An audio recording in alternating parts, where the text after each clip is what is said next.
Safari podcast.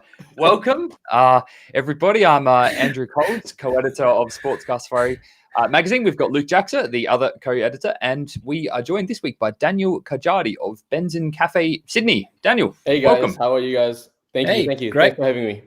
Thank you for joining us. How's life in sunny Sydney? Is it sunny? It's sunny at the moment. Yeah, no, it's been good. Obviously there's a few ups and downs with recent events, but can't complain. We're not the worst one over there. Once again, I feel like every week we apologize to our Melbourne listeners and fans. Sorry, guys. Anyway, whatever. Yeah. So what's been happening? You got a box. You got a box, mate. Look, I have my issues of Sports Car Safari. I've seen issue 3. They've arrived yesterday. I've seen them for the first time.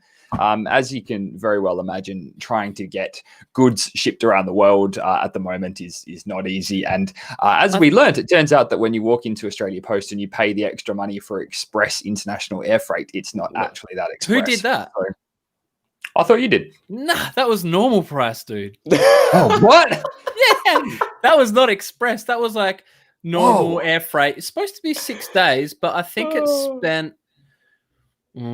spent 5 or 6 days sitting in Melbourne. So waiting for a plane. Waiting for a plane. Okay, yeah, waiting for a plane, which is understandable. There's not as many flights and so on. So did you? Yeah, it's a good experience. But as you can tell, Sports Car Safari issue 3 has arrived in the UK. I'm wearing our new Rotor Weights jumpers made by Luke in Adelaide, handmade. So they have arrived. And I guess a quick thing to anyone in the UK that's watching this, obviously we have normally the international shipping rate is kind of, what it is, but I've got a small supply. So if you are listening to the podcast tonight and you do want one, drop us a quick message and we'll arrange to get you one with some local postage to save a little bit of money. But anyway, so yeah, Luke, what's been happening? Not much.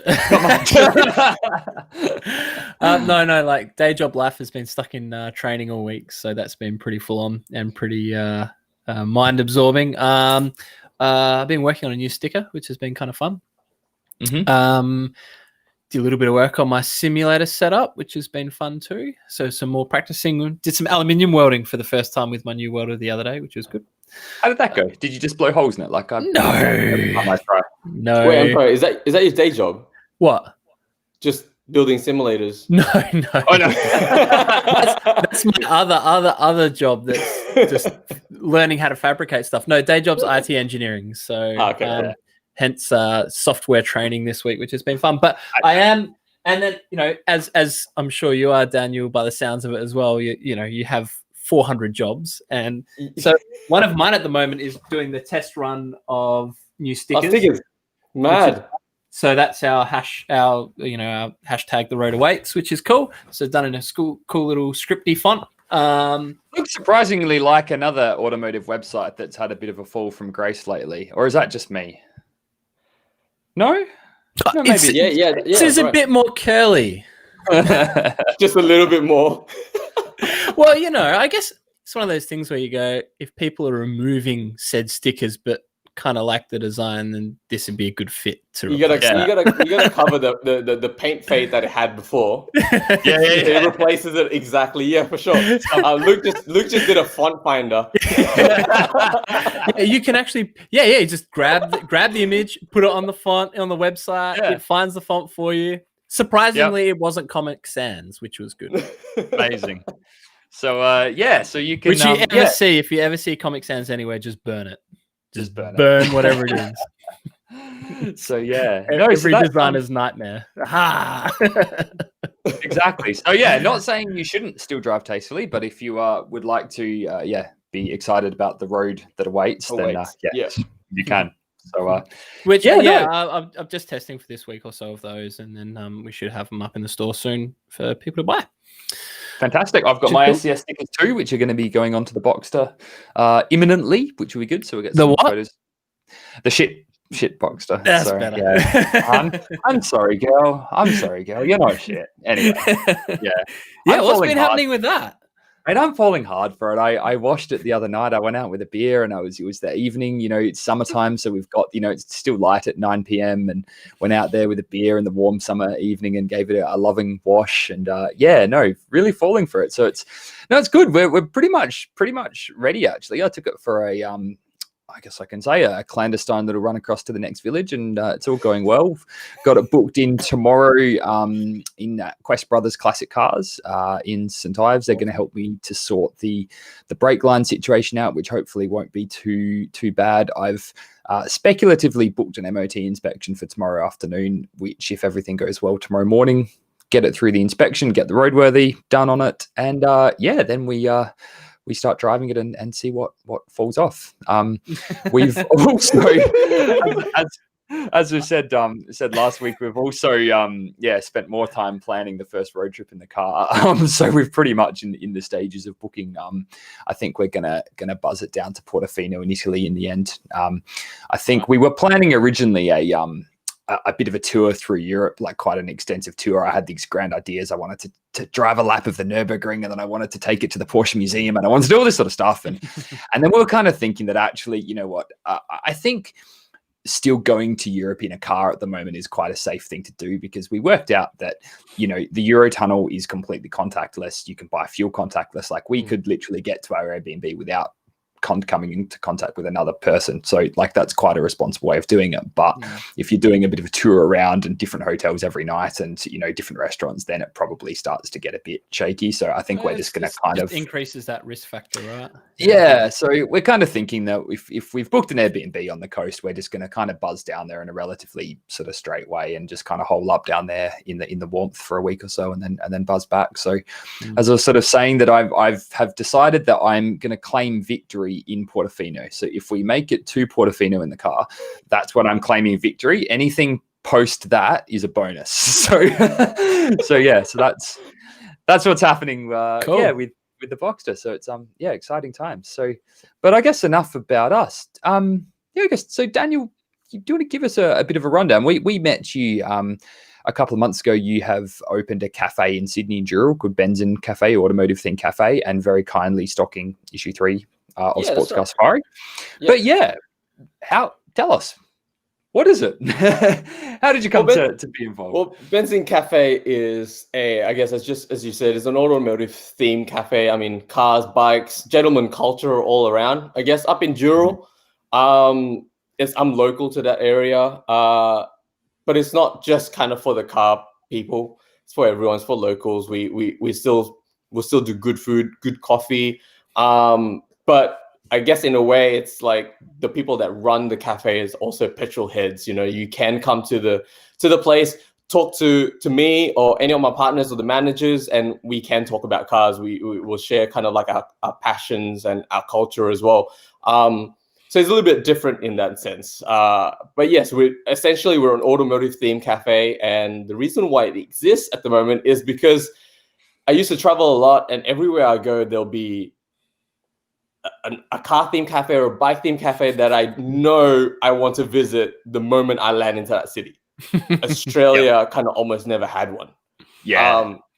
There was a couple, in Melbourne popped up, but it never had that. It never had that vibe for me.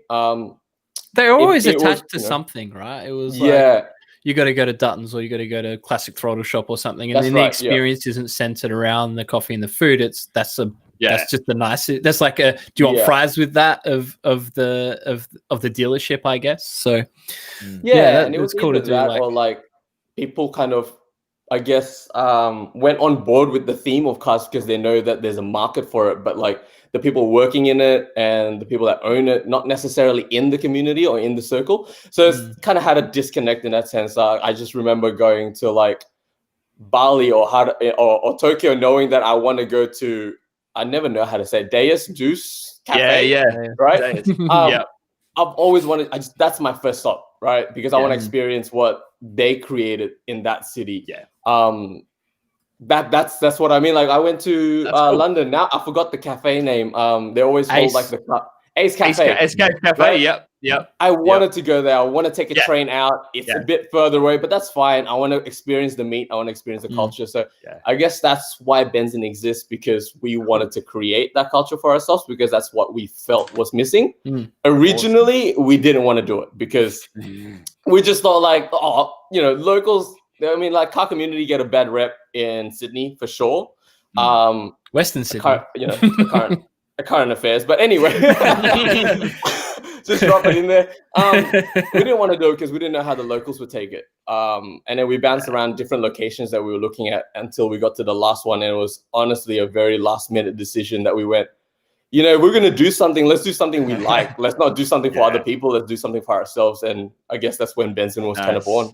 That's cool. It's funny you say about the destination, because we kind of covered it in our first issue of Sportscar Safari, but there's a place in Vietnam, in Ho Chi Minh City in Saigon, called Biker Shield, and it was the same sort of thing that I'd never heard of it, but our mate Laurie, who's moved to there and to Vietnam, and he started a Ducati workshop there, and as soon as he sort of heard we were coming, we were going to catch up, and he's like, "Oh mate, you've got to go to Biker Shield, like we've got to go there," and it's this kind of motorbike car themed sort of bar cafe, and it became like an entire day's activity for us was going there just to go there, really, like that was it. And I guess but yeah, it's interesting you say about the right culture, because I think in the UK obviously they've got a Caffeine and Machine which has opened last year, and they tried really, really hard in that to kind of build that right culture, because I think they were open a few weeks and they were getting people doing full launch controls out the driveway, and it was turning a bit. And they kind of went, if we don't jump on this, we're going to lose our business. Like we're going to be shut down. So they've got a really strict, like, don't be a dick policy, and it works.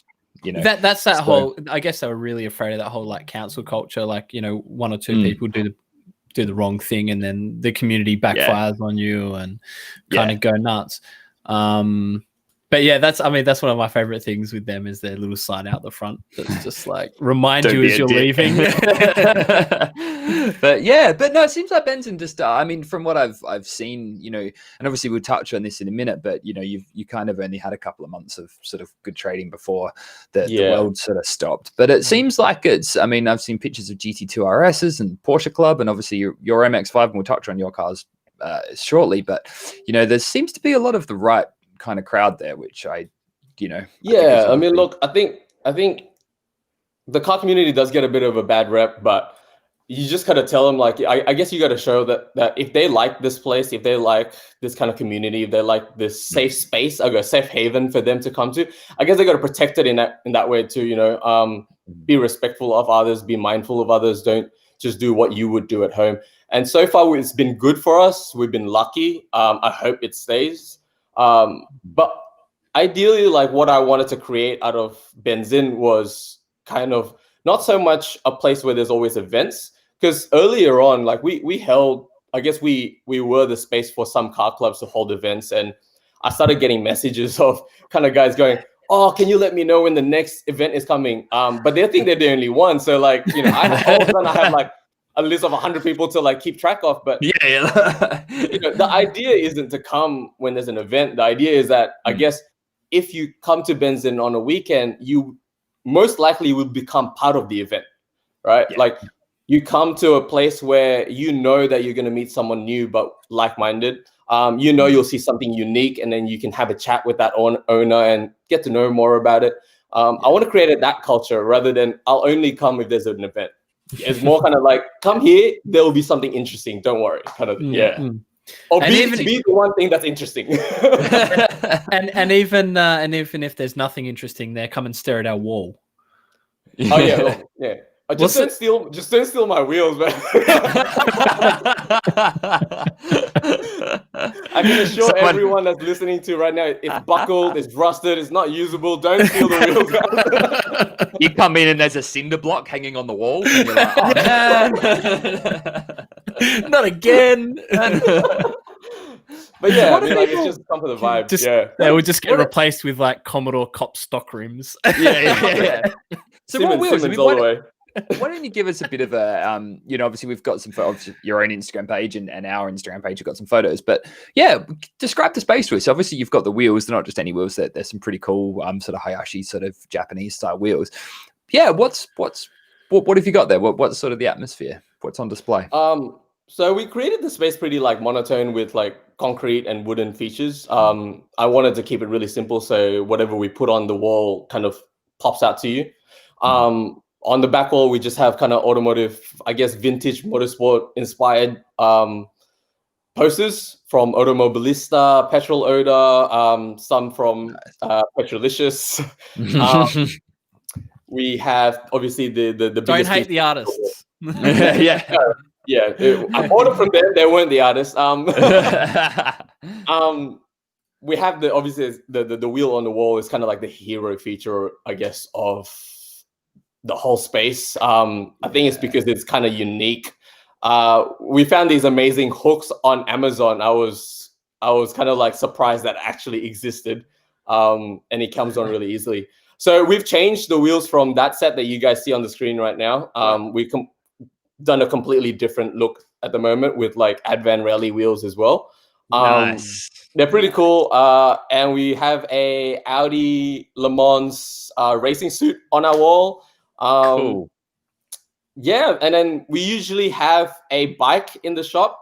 We've had a Ducati Scrambler from the very moment we opened up, sponsored by Fraser's Ducati. At the moment, they're kind of doing their stock take, so we're just kind of waiting to see what they send us next. But we do have a car in the shop, and that's been on rotation for and since COVID started, really. At the moment, we got the Audi RS3 hatch in there, but we've had things like the Tirreno, the MX-5, 2002 BMW. The Mini Cooper was like the one thing that brought everyone along. That was pretty cool. I guess that's kind of the whole shop in general. My favorite part of the shop really is our mural at the front wall. Done by a mate of mine in Lithgow called Le Grizz. He's done this amazing kind of like graffiti look of a Porsche 911 with this character driving it, but it's kind of gone crazy, you know. Kind of in his element. But yeah, that part's awesome. Yeah, cool. Yeah, it does like it's kind of that whole crazy like what was the magnificent? What was the race around the world where they're all crazy and they had to do with the moustache and the bowler cap on? It was like he was a German, I think, actually in that movie. Yeah. Oh god, it's called now. Bugged me, but yeah. That's cool, man. So yeah, like what's the most the car that's turned up that sort of surprised you the most? You know, what sort of stuff would you see there on a typical sort of Saturday morning, Sunday morning? We've had so many. Hey, like we had the biggest event that we've ever had was Porsche Club New South Wales, and it was almost like 80 to 100 Porsches. That was ridiculous, and we saw from vintage 912s all the way to there was a 356. There was like a Targa rally driven like 964, all the way to like GT2 RS, GT3s. And the moment you walk into the shop, you'll know that all of the partners or all of the owners love our Porsches. We might not be able to afford them, but we love them. So that was like heaven for us. But no, like the other week we had like this Carmen Gia slammed to the ground with stock wheels. So the wheels were sunken, it was slammed to the ground, and he had a baby seat in the back. He just had his kid who was just driving around town. I was like, that's cool. That's the kind of vibe I want to see. Like it's not just car guys coming out; it's car guys coming out with their families, bringing their kids out or bringing their pets out, just having a day out. So we've seen a lot of cool stuff. We had a K group come out, and there's a lot of like K cars that I've never seen before. Awesome. What was it? Oz Move group or something had this K pickup truck. It was like the tiniest little pickup truck. It was mad. Like so cool. You could get like 3 of them on display inside. Oh yeah. You honestly like every time I'm working on a weekend or I'm just like taking photos, I can spend like an hour just walking up and down the driveway and realize what I don't need in my life, but I really want. Like all of a sudden you're like, I think I need a ute for work. Yeah, I need a yeah. And then you have these ideas, then you lose like an hour looking on like car sales. Yeah, and then you realize that I need to. I got to run a cafe. I can't use that money. Yeah, exactly. Because I think we found like as you know, Luke and I have definitely found this with the sports car safari. It's like, and I assume, you know, correct me if I'm wrong. You've probably found this with the cafe, that it's like, you know, we got into this because we love cars and because we love being around cars and we love this culture. But actually, the business of running a magazine is actually most of the time it's doesn't matter what you're writing about. It's cars, or it's, you know, it's emails, it's accounts, it's, you know, all this sort of stuff. And I assume with the cafe, like, yeah, you love the cars and the car scene, but like, actually, if your coffee's not on point, if you're in hospitality. Point, like, yeah. Yeah. And did you have any, like, did you come from a hospitality background, or is this all just completely jump in and hope for the best? No, not really. But I guess I came from a hospitality background through family. So my dad's been in cafes for over a decade. So he used to run Muffin Break and Jamaica Blues over in Sydney. A few different shops. So, and I worked through his shops when I was a kid. So I kind of experienced, you know, being a barista and working in a cafe and everything like that. It wasn't voluntary. I had to pay my fine, so I had to support my fine somehow. No, but like, yeah, I guess that was the experience through hospitality. This was definitely mine and all of my partners. I guess first one that we're running, that we're open from the very beginning. It's a boutique. There's no system. There's no template that we get from headquarters. This is what you got to do. There's no training kind of sheets, you know. It really is like a baby from scratch. But it was amazing. Like, you learn so much through like the building process, the design, the council application, all that kind of stuff. And as you said, yeah, it's a car cafe, but every point of the business has nothing to do with cars at all. And that's what makes our Sundays or our Saturdays so much better when, you know, all of these guys come out and I'm like, I tell my staff, I'm like, oh, can you guys handle 5 minutes? I just got to go out and have a look at this stuff. Like that makes us like so happy, because a lot of that stuff aren't involved in running the cafe. And obviously most of our customers aren't really car people. They're the locals, right? Like that's the masses. So it's a car cafe, but we don't have that every day, like you said. Yeah, which is, I think it's a good place to be. So how did you go? Because you opened in January. Did you say? No, we January? We opened December. in December. Yeah. We had a soft opening in December. Yeah. So how has that been? Obviously, not a great time to be opening, you know, 4 months into a cafe when everything sort of shuts down, kind of like it did. How's it been for you guys? How did you handle the situation? And I guess what's it like now? Is it? Yeah, I mean it's all right. Like I wouldn't say it's the best, but it's not the worst either. We had a good start for a new cafe in Dural. You know, it takes so hard. It's really hard to get people to come out to Dural. It was a good start considering like our location. We don't have foot traffic for our cafe. People actually have to make it a destination to get there. But we were getting a lot of good traction. By January, we were thinking like, oh man, you know, 2020 is going to be a good year. This is going to be good. Like, we're starting to get our client base. We're starting to get known by people. And then obviously, you know, by the end of February, we were like, oh, something's coming. And by March, it was restriction and lockdown. So to give you a quick, for people who are watching who don't know where Dural is, in Sydney, you got Sydney down the bottom right here, main harbour, all that. And Dural's up here. Sydney's pretty big, guys. Yeah, Sydney's pretty big. For those like international, like whoever's listening right now, I haven't been to a city like Sydney, apart from maybe LA. You know, an hour and a half away from the main downtown city, it's still considered Sydney. Yeah. So we're technically out in city, but you know, and it's like it's an interesting place. I've driven in a few cities now, and Sydney is definitely the hardest city to drive in. I think harder than Paris, London, anywhere in Europe. Sydney's just a confusing city to be in. Like, you can be in the left lane of the motorway and suddenly you need to get across 6 lanes to the right to, you know, go over the bridge, not under the bridge or something like that. And I've been caught out in Sydney so many times and have to do a bloody half an hour loop around. Design's not our forte, man. Let's just wing it and see how we go. Mate, come to little old Adelaide. It's a grid.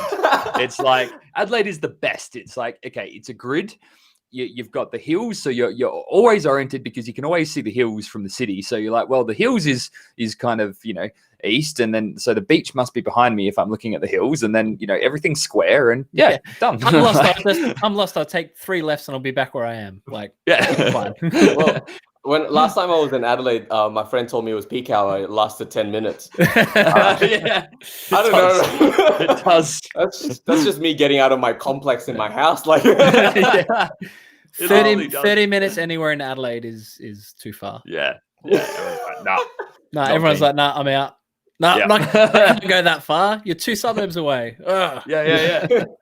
Across the city? You crazy? Anyway. Actually, they're pretty good. They're not too bad. Yeah. Can't complain about it. I love Adelaide, and look, it's a great place for that, but you can't deny Sydney's a great city. It's a great place. So so Danny, what do you drive? What have you got? I've got an MX-5, a 1990 NA MX-5, and then I've got an Audi S5 as my daily. Well, I like to claim my wife's car too, because my favorite car is like a mini JCW, but I can't buy one because I'm a photographer, videographer by trade. I can never fit all my gear, so I kind of just made her the sacrificial purchaser of the mini in the garage. I had a Mini Cooper. I had a Mini Cooper, the ugly looking one, the coupe, the one that looked like a baseball hat. Yeah.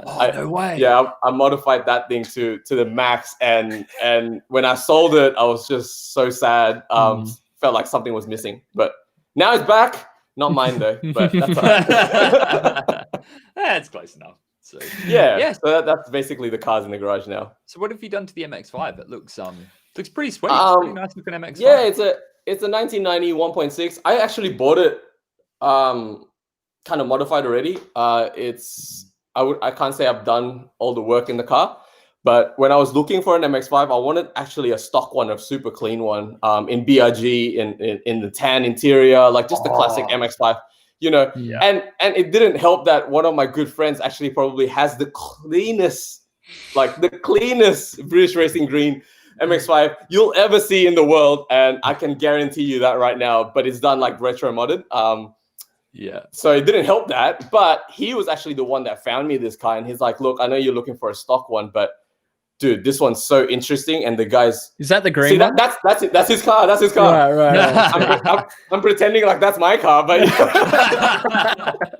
this wasn't. You didn't just do it randomly in the car park, right? This was staged. This isn't more like one of those things where people see the car on the street, take a photo, and pretend it's theirs. No, that was staged. I work for Turtle Wax, so I had to do a few kind of influencer shots, if you will, for them every now and then. But yeah, bro, those kicks though, man, like. Oh yeah, you're on point. Too. Yeah, for sure, of course, have to. But yeah, he found me this blue one. I think that was up here before. And then he basically said, look, it's interesting enough for you to kind of just have a look at it. And the guy it wasn't on the market, but he was willing to sell for the right price. The reason why it was interesting is because it was a supercharged 1.6.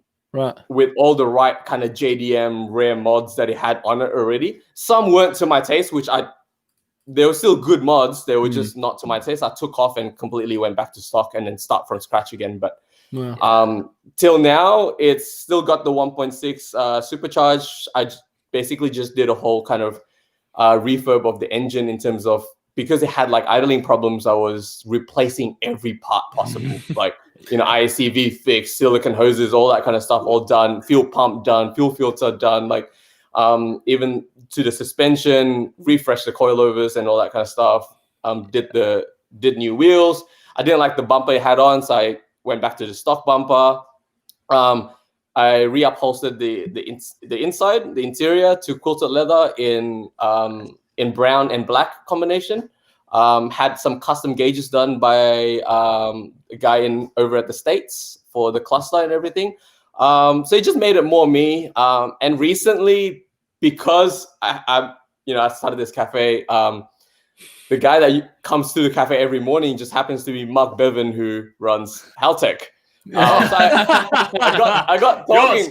I got talking to him about the car, and I was telling him like my problems with like idling issues and like all these engine problems. And he's basically Platinum Elite. done. Basically, he just went like, "Oh, just get the ECU and you'll be good." Well, yeah, a few $1,000s later. Yeah. So you're on a payment plan. You've signed up to free coffees for the next 15 years every morning for 15 years, and you'll pay for your ECU one coffee at a time. That's a good deal. Your cash, you could get that with a whole range of people. Your cash flow will be nothing, but you'll be rolling like, I don't know. You'll be doing track days, you'll be doing rallies, you'll be having the best wheels, tires, yeah. So recently it's just been tuned, and now it's running perfectly. So we've been doing like drives every weekend with the guys at the cafe, and it's been driving like a dream. Oh, that interior is like, man, I'll just bring up a picture. Sorry, I'm just scrolling through grams and stuff. Like, nice. Yeah, I love that brown. The brown's cool. That brown. That was actually I didn't want like the MX-5, the Mazda 10 color, because everyone had that. Ugh. And it didn't really match with the blue that I had. So I contacted the guy this is actually done by Nakamae in Japan. I contacted, I guess, the English translator for this guy. And I said like, hey, do you guys mind sending me some samples of like, leather materials you guys can get? Because I want something different. And they were amazing. They sent me like 30 leather samples for me to choose from. And he made that one like, I guess, from scratch, like handmade, with a different color. I was so surprised. He hand dyed that one, yeah?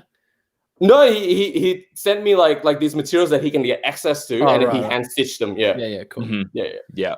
That's awesome. Beautiful. That's very cool. Thanks, guys. So what's a supercharged NA like? I mean, I used to have an NA back in the day as well, but mine was stock and very high mileage and very beat. But yeah, yours is the exact opposite of mine. But what's it like? I mean, it must be pretty quick.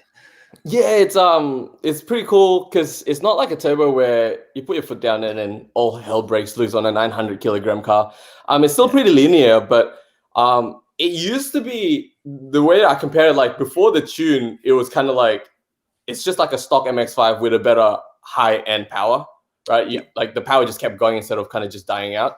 After this retune and just recalibration through like the ECU module, with this with the guy down in Seven Hills, it just felt so much better. Like the torque comes in at like 2.5 already, nice. And then it'll keep steadily going up like a supercharger. You'll get more power, but consistently going up. I think the last dyno, I hate dyno figures, but the last dyno figures, it was like 300 newton meters of torque at like 6,000 RPM on a 900 kilogram car. Yeah, it scares me, man. I'm not the best driver in the world for sure. Nowhere near there. But I'm also like used to modern cars with like traction control and the car doing all the work for me. Yeah. All of a sudden, it's like no power steering, no traction control, and like 900 kilograms, no airbags. Scares the shit out of me. Just don't end up like that poor guy with the F40 backwards down a ditch in the jungle Gold Coast the other day. That's Speaking of, did Geordie buy that? Who bought that? Jordan already. Bespoke Motor Cars, we had him last week. I wouldn't be surprised if he ends up with that wreck and he rebuilds it. That's his. Nah, I'm speculating. But that's mad. It'll be a steal. The sort of thing he'd do. I reckon it's And I can guarantee. And have it done in 2 months. Yeah, exactly. You know that meme. This we should make a meme. It'd be for Geordie, but you know that meme of the guy with the crashed MX-5, and they're like, "Oh, hope you're okay. How much for the wheels?" Like that's probably Geordie, like looking at the pictures of that F40, going like, "Oh, sorry, man, that sucks. How much for the wreck?" But to be honest, if you were there, you would ask that question too. Like. You're just missing one switch. It's like, how much for that light switch? No. You'd ask him if you saw an F40 crash. You'd be like, how much do you want for the wreck? Yeah. The difference, but the difference is that if we asked, it would be speculation about just But if Geordie asks, he can fix it. Like he wants to know. I want to know. Be cool. Anyway, be awesome. What can we stick an F40 engine in? Oh wow! You'd fix it. I mean, it's all just. I mean, to be honest, I'm getting used to my MX-5. Maybe you should put in my MX-5. Needs more power now. I mean, it didn't look too bad to me. I mean, I'm sure the tub's fine. I think it's all just panels and it's all, Kevlar. And of course it's not going to be easy, but those panels do exist. The molds exist. People can make pretty much anything these days. Like, I think it's, you could. Yeah, it'll be fun. Yeah. I mean, they're rebuilding that one that caught on fire in Monaco the other month. Yeah, that was almost nothing. That. Yeah, they're singed to nothing, and that's being rebuilt. So yeah, who got that job? You know what? Funny story. It's actually been done by I haven't fact checked this at all, so just off the top of my head, but I have been there. There is a Ferrari workshop in Monaco.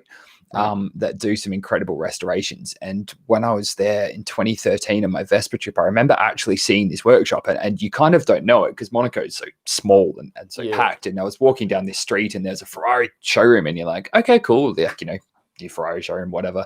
And then you kind of go down the alley, and I remember sticking my head into their workshop, and it was a tiny workshop, and the cars are, lined up right alongside each other. But they had a 250 California Spider, they had an Enzo, they had an F50, they had all of this crazy stuff, and they were partway through a full restoration on some sort of 275 something. So they do serious stuff. And I think the pictures of it being rebuilt, I recognized the workshop. It was in that place. So I think it's I mean, it was on Monaco plates, that car, so I guess it kind of makes sense. But what a crazy. Don't crash your MX-5. So Ben, you touched on a little bit earlier. So your background is as a photographer and videographer, and you mentioned you've been working with Turtle Wax on some projects. So what's your background? What do you work on mostly? What do you do? So my main job is a wedding videographer. I run a company. I run a brand with a friend of mine who is the photographer. So I'm on the video side of things. Yeah, and that's probably been going on for almost 10 years. So that's been my main job for the longest time ever. I guess that's where I get my video and film kind of side from.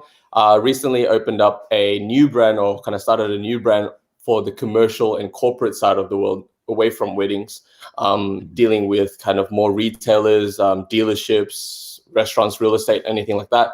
By another friend of mine, Fadi. The brand's called Monday Made. So those are my two main jobs. That would take up my week most of the time. So most people don't know that the cafe is actually kind of like the side job, I guess, like the little baby project. But yes, because of COVID and all that kind of stuff, it's become the main job. And on top of all that, we actually started the cafe the same kind of week as my daughter was born. So there's a lot of jobs in there somehow. You're not like trying to build a house at the same time as well or something like that, are you? No. Crazy. Trying to buy a house, but that's more like a dream than a project in Sydney at the moment. Yeah. It's crazy. Like I lived in Sydney back in 2007, and the house prices like in Castle Hill at that time I thought were pretty crazy back then, but they've just gone berserk. It's mental. It's mental. Yeah. But yeah, that's I guess that's where the photo and video kind of side come from. Turtle Wax, we got into contact because I did a few videos for a couple of people in Sydney who's then moved to California, and then they worked with Turtle Wax over on that side. And Turtle Wax was asking them, like, they were doing like a worldwide series at the time, like how they wanted to go through different continents of the world to check out like different car communities. Cool. And they needed the Australia side of it. And they were asking those guys like, who should we contact? And that's how I kind of got into kind of relationship with them. They liked the work. And then I guess they kind of just asked me if I wanted to be part of the Shine Squad program, which is kind of content creators and influencers around the world creating content for Turtle Wax's usage. Cool. Yeah. Cool. The Shine Squad. I need to check this out. I need to follow. Where can we follow? My friends always make fun of me for this one. I am part of the Shine Squad. None of my cars are shiny by any means. I drive these cars. I don't wash them. My car only gets washed when it gets serviced.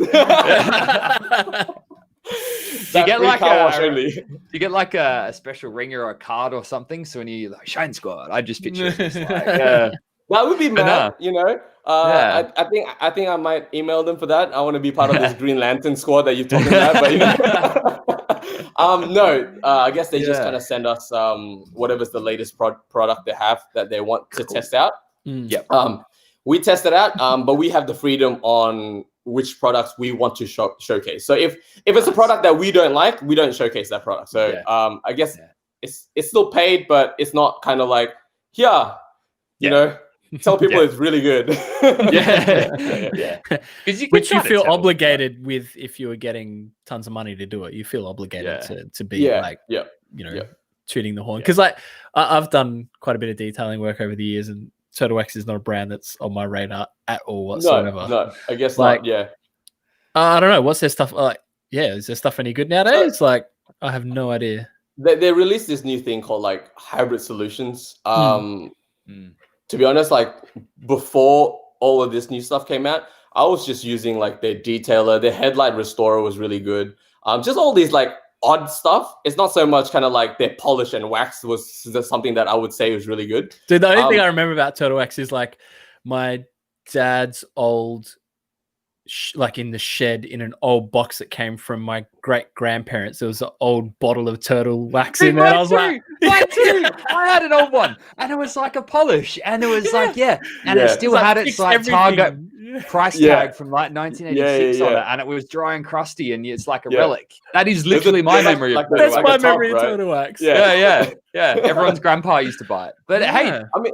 But that's the thing. Brands like, change, products change. Like it's So they are revamping. They have this thing called hybrid solutions that I actually just before got onto this, I was spending a whole day with my friends Integra, just kind of like doing a whole detail on it, using all of their products. It's the whole like ceramic range. So they got like from polish to ceramic wax to car wash, using kind of ceramic qualities and ceramic kind of chemicals inside the actual solutions. It's pretty good. I guess it's more kind of like you got to try it to see if it's you.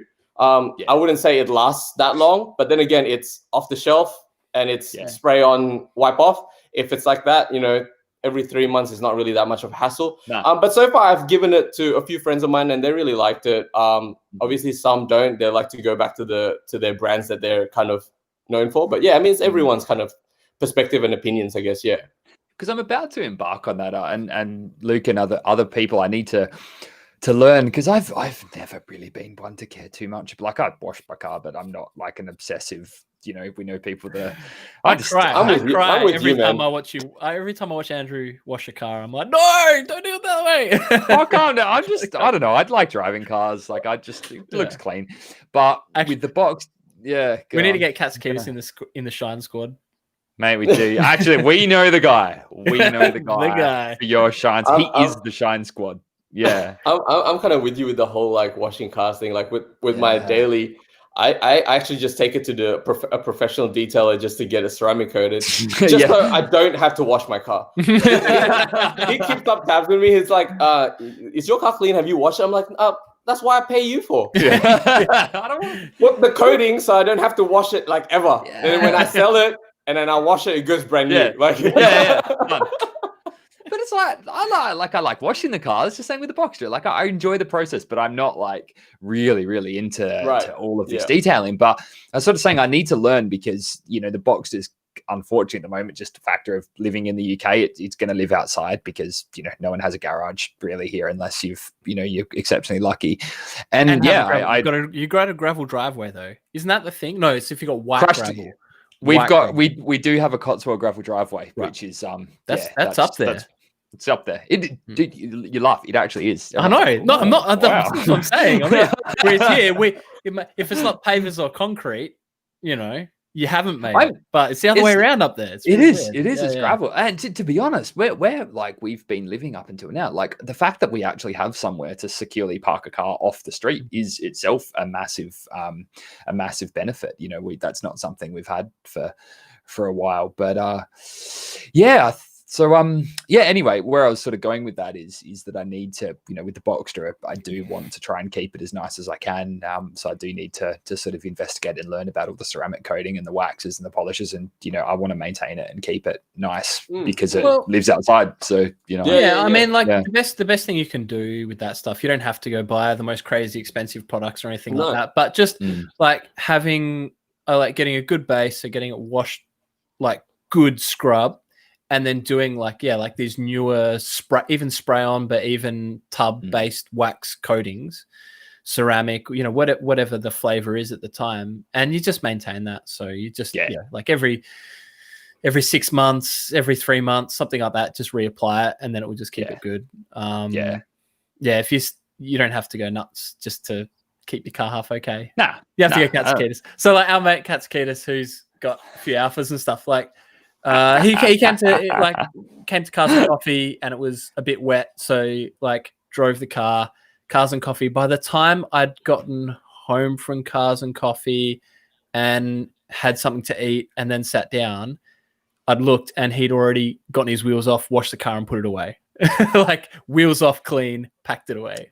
So people in Adelaide would would probably be familiar with his car. It's an Alfa Romeo. It's a 33 16 valve red one, and he has an Alfa Sud as well, a silver Sud, which is his kind of track car. And the idea was like he built the Sud because he didn't want to damage the 33 on the track, and wanted to keep it clean. And then the Sud ended up being just as clean as the 33. But to be fair, to his credit, he does drive the cars, and he does drive them in the rain, and he does do track days. So it's not that he doesn't do it, but yeah, like I remember we used to do track days out at Malala, and like, you get home from a track day and you just spent, like, I'd just drive home and, park the car and just sort of slump and be like, Sunday night. He literally would drive the car from the track into the garage, up on jack stands, wheels off, and he will have washed the car, cleaned the underside of the car down, cleaned the wheels, like the underside of the car, all the track rubber gone, dust, everything. That night. That's mental. Yeah, that's just mental. He needs to be on the Shine Squad. Yeah, he needs to be. He needs to be the leader. He needs to work for Turtle Wax headquarters. I can imagine him doing that though, and just being like, everything is like, no, do it again. No, do it again. I mean, the funniest videos would be like Gordon Ramsay, like one of the chef videos, where him just yelling at people trying to help him and get away. I'll do it. Right, get out. Yeah, it'd be pretty funny. Yeah, good. I love Cats. He's great. He's good. Good value. Good value. He is the best. Yeah, right. So I guess what's the plans for Cafe going forward? Just more of the same? Keep things open? I guess we're gonna write out what happens from now on in terms of, is it going to be another lockdown, or we just got to write out 2020 like everyone else. We're not doing any kind of specific events ourselves, just purely because not worth the risk of a big crowd coming by all at one go. But we do want to kind of expand on that culture, expand on the whole concept of being a car cafe vibe, or being a safe haven for guys to come through and meet other people. We want to expand that and make it more known to the rest of Sydney, and hopefully make it known to Melbourne and kind of Queensland, when they've opened up the borders and come out of their little hole. And recently we just kind of like expanded our merchandise. So just kind of like hoodies like this, and hats and shirts kind of, and just build that brand a bit more to more of a household name for the car community in Sydney. That's what we want to do. And we'll see if we kind of get there. But at the same time, you just got to be aware of the current situations. We don't want to go back to like lockdown mode. But we had a template though, so we might be okay. We'll just go back and kind of be positive about it. But so something to, I don't know if this would work for you guys, but I did this. So I mentioned earlier Quest Brothers Classic Cars, who are going to help me with the Boxster tomorrow. I do some sort of marketing work for them, and we did an event a few weeks ago, and we're doing it again in a fortnight. We did a drive-through Cars and Coffee.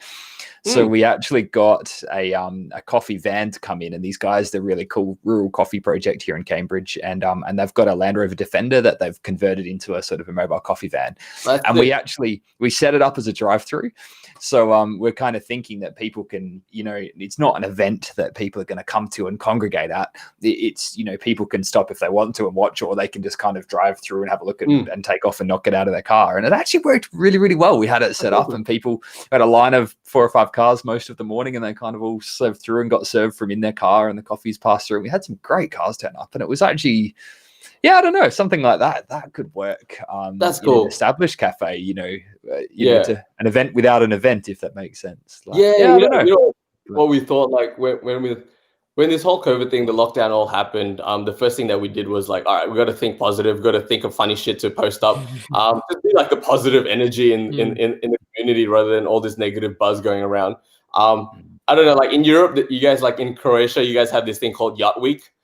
And I was, Yacht Week is like in a whole week, everyone like rents a yacht, and then they they reverse all their yachts in a circle, and they party in that little pool, right? I was like, Yacht Week with cars, like, just bring all the cars, reverse it all, and you guys just have a party, but it's social distancing. Everyone's in their boot. Like everyone's inside. But I don't know, like, you got to keep creative. Like the way we kind of got out of the whole lockdown thing, really, with the cafe, is just being creative and being positive. That's all it was. We got more customers because we were the positive bunch in a way. Everyone, I think, like a lot of the hospitality industry were kind of, I guess, stating things they can't do.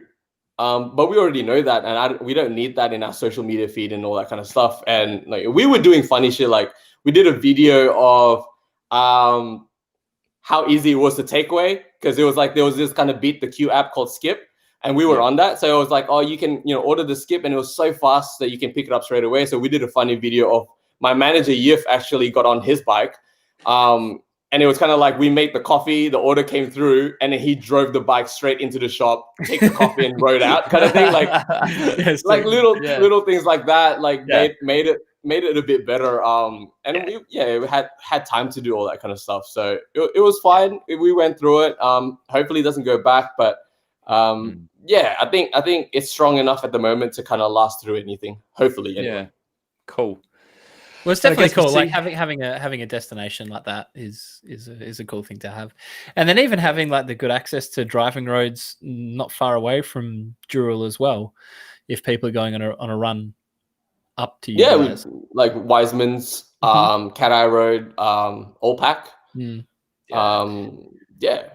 I remember someone saying to me like, Bellsline, even Bellsline, like you go through Wiseman's and then you go through Bellsline straight away. Beautiful area up there, absolutely beautiful. I'm kind of bummed I can't. It's just such a crazy time of the world right now, because it's always been, and as I was saying, like I'd love to come and visit the cafe in Sydney, but it's like I couldn't even get to Sydney now, and it's like, so over here it's like the flights, that they've restricted them down, and so the word on the street is you pretty much have to book business to actually get on a flight to get home. So for 2 people, you're looking at and flights are expensive. They're like twice what they normally are one way, and it's like, okay, so we're a couple of grand in business flights one way, and it's like, then now you've got the quarantine, which is $3 grand ahead or something like that. So we're pushing, we're literally pushing to even come and have a coffee in Sydney now. We'd be pushing about 10 grand to do it, and 2 weeks. Don't do it. It'll be like the biggest. It'll be the biggest pressure for us to make the world's best coffee just for you. Maybe I don't know how many tries I can get. Maybe you could give him that liter coffee. That'd be worth it, right? How did that turn out? That looked terrible. It was horrible. What's this? I told him. Explain the story. Explain the story. Andrew doesn't know it. Honestly, like he keeps. I think for like 2 weeks, every time I come in, he keeps going, "Hey man, are we gonna do that 1 liter coffee or what? We'll call it a liter latte. We're gonna be famous." He keeps going like, "We're gonna be e-fame, like we're gonna get viral. Everyone's gonna come for a liter latte." I'm like, who the hell's gonna drink a liter of coffee in one go? First of all, he wanted anyway, and he was like, "Oh, let's just do it today," and we ended up trying to do it, and in my head, it went better than it actually did. What was the ingredients? Like, run through how you made it. How many shots? And... Well, I think like we were like, instead of doing it in a big ass cup or a jug, I was thinking like, let's do it in a like an alternative milk box, right? It'll be colorful. It was like a soy milk box or something, wasn't it? It was an almond milk box, and we cut off. I think it was like 10 shots or 10 or 12 shots of coffee in there. We tried to get it to like the same amount of level ratio in terms of like how much coffee there was in a cup. And we used our biggest jug, and we actually heat up 2 jugs, and it still wasn't enough to get to the top. And we were aiming for latte art, but that's just not possible. Multiple times. We didn't want to give up. There was a lot of wastage, so sorry for people that don't like wastage. But I made him drink it at the end. The leader. Just to reserve that one. What does 10 shots of coffee do to the heart in one? I don't know. have one of those big Monster energies. They're probably the same thing, aren't they? I don't know, but the shop was closed very well that night. Everything was clean. There was no spots until. Oh man, that sounds awful. Awful. So that's what I'm sure Daniel will give you a free 1 liter coffee, Andrew, if you manage to make it across to Sydney. Oh yeah, that's a deal. That is a deal. Like, let's do that. take your pick of the alternative milk box. No, but I think soon. I think soon I don't know when, but it'll be soon. Yeah. Everything will open up again, but it sucks too, because I used to travel like at least 2 to 3 times a year, and this is weird for me. Yeah, like not being able to go anywhere is just weird. I think we were talking about this last night. I had a few drinks last night, and we're sort of talking, and we're like, it's kind of like we were like the toddlers. It's like like a kid, and you've got a new baby, as you mentioned, so you're about to learn all about this, and Luke knows this, and I have no idea about this, but just like a toddler, it's like you hear the result of that when we're on the phone. I'm just like, oh sorry, I need to go now. But it's like they don't want something until they can't have it, and then it's the only thing they want. It's and we were sort of saying we feel a bit like all the time we've been over here, we came back to Australia once or twice a year, and that was fine.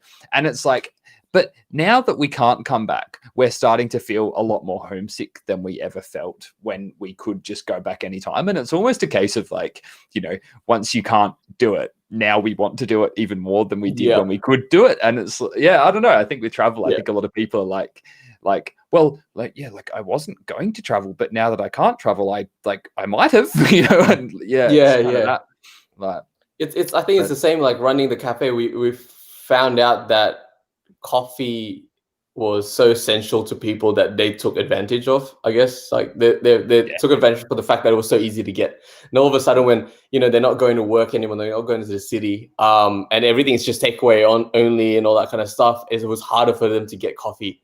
So the first weekend of like restrictions easing was just ridiculous. Everyone just flocked out. They were like, they completely forgot we were still in the middle of a pandemic kind of thing. They were just like, whatever, coffee. But no, I get you. That's the same thing with me and Porsches. Like I've always wanted a Porsche, but not until I have a cafe where there's always a Porsche rocking up in front of my eyes every damn day that I really, really, really want to Porsche. Yeah. Like, it's funny you said that about the coffee, because that was the one thing that I couldn't live without, is that when it locked down in the UK, I think it did lock down a lot more severe than it did in Australia, and literally everything here in Cambridge shut, like everything. And down in London, there was still a small handful of coffee shops open. Like you had to really seek them out, but in Cambridge there was nothing, and I hadn't had a proper coffee for like 6 weeks. And and I was like, once the coffee shops opened up for takeaway and everything else was closed, I was like, I can deal with this. I can work with this. This is fine. I can still ride my bike down, get a coffee or something like that's okay. But it was when there was no coffee. But as you said, it happened here. The first couple of good coffee shops opened up again, and they had to really manage it carefully because they were seriously popular. Like everyone was just descending on them. So and it's unpredictable. Like you didn't predict that at all. So you just get swamped and kind of just hold on for dear life, and hopefully kind of adjust it the next week. But it was a crazy weekend. But no, cool, very cool. Yeah.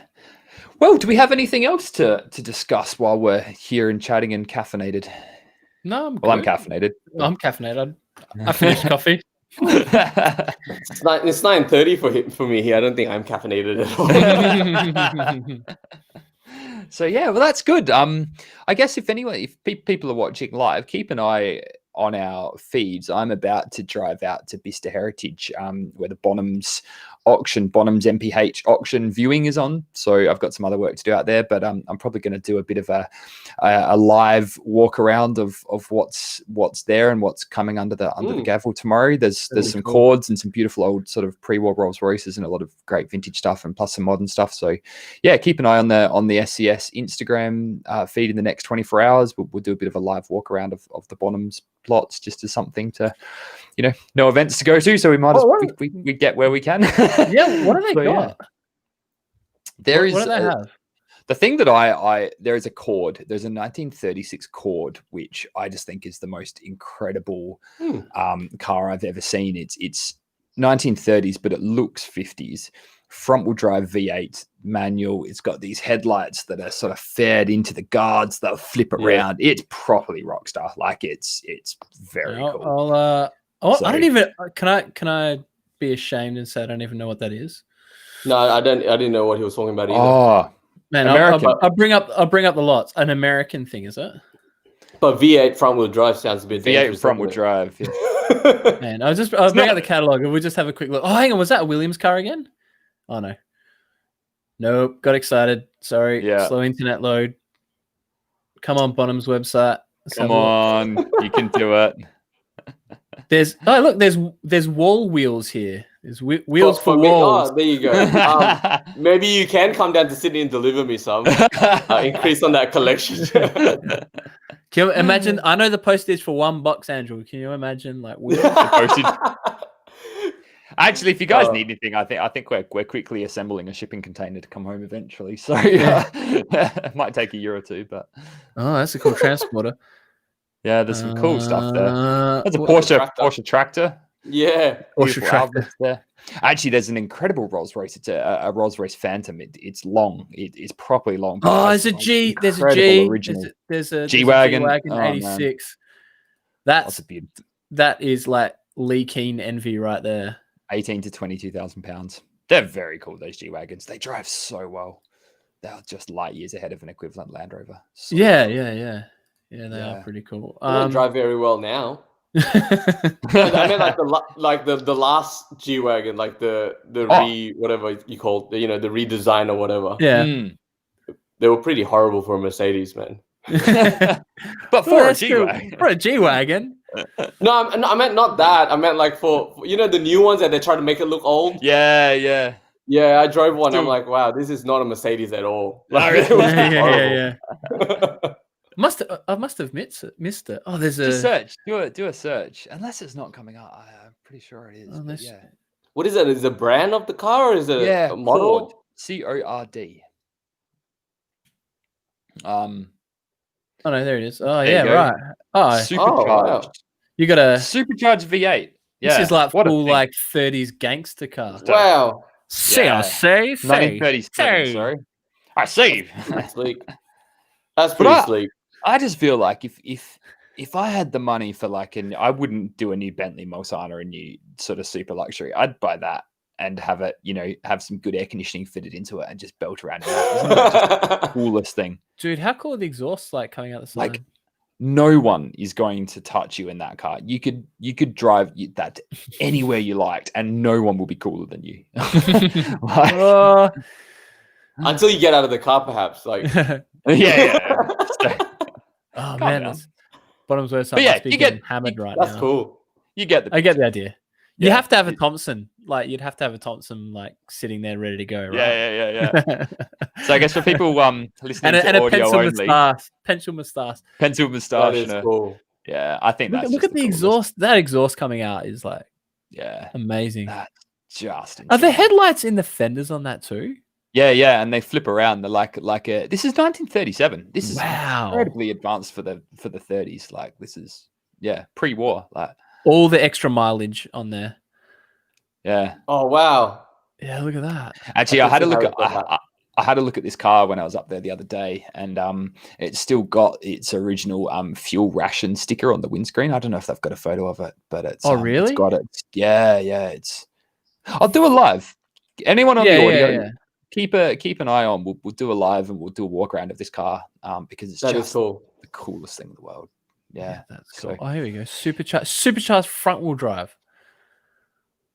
That's crazy. Cord 810 and 812 sibling. There you go. Nuts. There you go. So, learn something new today. How good is that? So that's what we will we'll be doing. I do get jealous every time you go to Bicester and walk around and see old race cars and Porsches, and we're pretty lucky. We're pretty lucky.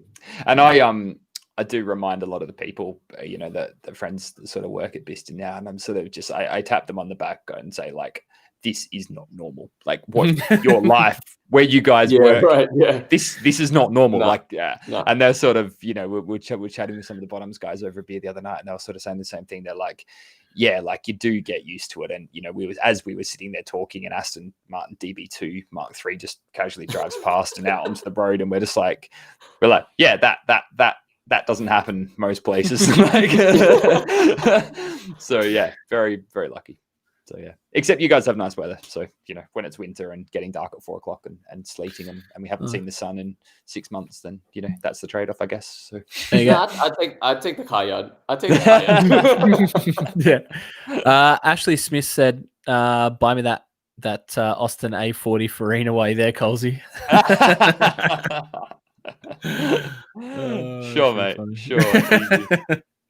Coolio. Anyway, thank you, Daniel. Cool. It's been real. So, thanks for having me. Daniel, where can people go to find you? Follows, Grams, Facebooks? All of our social is Benzin SYD, Benzin BENZIN. And you can go to our website as well. Just Google us. We've got our own online store in there as well. Buy all the merch, buy any coffees, anything like that. Yeah. Cool. And awesome. You guys, the cafe's open Monday to Sunday. 7 days a week. We're open 7 to 4, except for Sundays we open 8 to 4. Most public holidays we're open as well anyway, unless we post something online saying that we close on that day. We usually open every day. And kitchen closes at 3 if you guys down for a feed. Awesome. Cool. Well, at some point in the future, I hope to be able to come and visit you in person. Yeah, for sure, guys. For sure, anytime. But thanks for having me, guys. But yeah, it's great having the magazine at the shop, and I was just there today actually, and we're flat out. We only got one left, and I'm saving that one. Like, no one's taking that one. That one's for reading material, so please, no one try to sneak it out of there. That's right. I'll send you some more up this week. I'll shoot awesome. Some more up there for you, because I have seen, like, through social media, a few people have made comment that, like, hey, I want to go up to Benzin and grab a magazine. So if you're out, cool. I'll get some more to you. We'll get some more.